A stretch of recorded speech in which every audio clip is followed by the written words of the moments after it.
Everyone, কেমন আছো তোমরা? অবশ্যই কিন্তু কমেন্টে জানাতে ভুলো না। আমি তো খুব ভালো আছি। গুড মর্নিং সবাইকে, রাধে রাধে, হরে কৃষ্ণ, জয় শ্রীকৃষ্ণ, গুড মর্নিং, শুভ সকাল।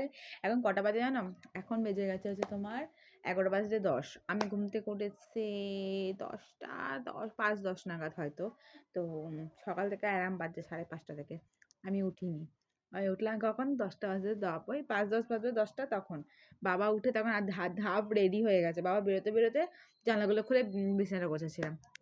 বাবা বেরিয়ে যাওয়ার পর জাস্ট কয়েকটা কাজ করেছি। বিছানা গোছালাম, কার্পেট তুললাম, জানলাগুলো খুললাম, চুল বাঁধলাম, ওপরে গিয়ে ব্রাশ করলাম। আগে জানো তো একটা হেভি জিনিস বলছি, কালকে বললাম না হলুদ নুন তেল দিয়ে ব্রাশ করলে একদম শোনো ক্যাভিটি দূর হয়ে যাবে, যেমন আমার আছে। দাঁত পরিষ্কার হবে, সুন্দর একটা ফ্রেশনেস আসে। ওটা মাজার পর পেস্ট দিয়ে মাজলাম, তারপর ব্রাশ ট্রাশ করে এই জাস্ট নিচে এসেছি। গোপালের বাসনটা ঠামিয়ে মেজে দিয়েছে। এবার আমি স্নান করবো, ঘরটা ঝাড় দিয়ে ঘর পুছবো। এই কাজগুলো আমার হয়নি, এগুলো করতে হবে। এদিকে ফেসবুকে ফটো পোস্ট করলাম গুড মর্নিং, ইনস্টাগ্রামে রিলস পোস্ট করলাম, স্ট্যাটাস দেখলাম, কে কে এসএমএস করে সেটা দেখলাম। করার পর একটু ফোন টোন ঘেটে উঠলাম কাজের জন্য। আর এখন আমাদের বাড়িতে কে এসেছে দেখো, এসে আনসে গেছে সকাল সকাল। আর জানলা দিয়ে নিচে দেখেছিস না তুই? উঠেছি আমি দেখেছি, তাই জন্য চলে এসেছি টুকটুক করে।